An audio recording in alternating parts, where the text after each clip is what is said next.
नमस्कार मंडळी. तर लहानपणापासून ना मी एक खूप पॅम्पर्ड बाळ आहे. म्हणजे जर मी आजारी असेल, मला बरं वाटत नसेल, माझा मूड नसेल, जो की कधीच नसतो, तर मला सगळ्यांनी विचारावं, सगळ्यांनी माझी काळजी घ्यावी, सगळ्यांनी माझ्या अवतीभोवती असावं, असं मला खूप खूप वाटतं. आणि मला वाटते हेच गुण ना मला वाटतं रायामध्ये पण उतरलेत. म्हणजे तो जर आजारी असेल ना, त्याला हवं तसंच करायचं. म्हणजे अजून तो लहान आहे, त्याचे टँट्रम्स वेगळे आहेत. पण सहसा बघता तो असाच वागतो जसं की मी वागते.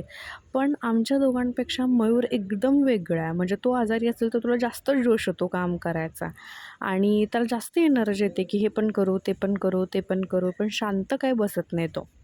आणि सहसा आपण असं ऐकलं असेल, की बाई आजारी असेल, घरची करती बाई आजारी असेल, तर घर थांबल्यासारखं होतं.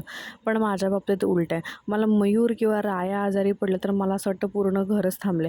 कारण त्या दोघांची मस्ती बघण्यासारखी असते. भले मी स्वयंपाक करत असते, माझी कामं करत असते, पण त्या दोघांची मस्ती अशी असते, की ते मी एन्जॉय करत असते.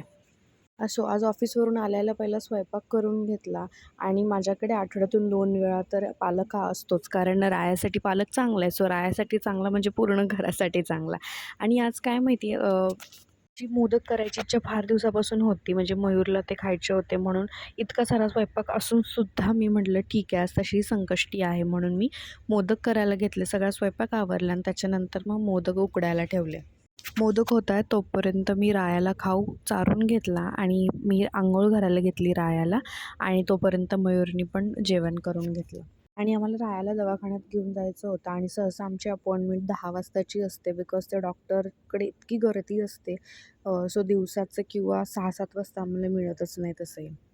मग ह्या दोघांचं जेवण झाल्यानंतर आम्ही दवाखान्यात गेलो. दवाखान्यातून यायला आम्हाला ऑलमोस्ट 11 वाजले आणि 11 वाजता आल्यानंतर मी राहायला आधी झोपू घातलं आणि त्याच्यानंतर घर आवरलं आणि मला असं झालं होतं की किचन ओटा क्लीन केल्याशिवाय आता जेवणाची भांडी वगैरे पडली होती. किचन ओटा थोडासा क्लीन करायचा राहिला होता. ते सगळं क्लीन केल्याशिवाय मला काही जेवण जात नव्हतं. त्याच्यामुळे आधी ते क्लीन करून घेतलं, हॉल साफ करून घेतला आणि मग शांततेत जेवण केलं आणि असं करायला मला ऑलमोस्ट 12 वाजले होते रात्री. आणि मग मी जेवण केलं. तुमच्याकडे कोण पॅम्पर्ड बाळ आहे हे मला नक्की कॉमेंटमध्ये सांगा. Thank you for watching. Bye.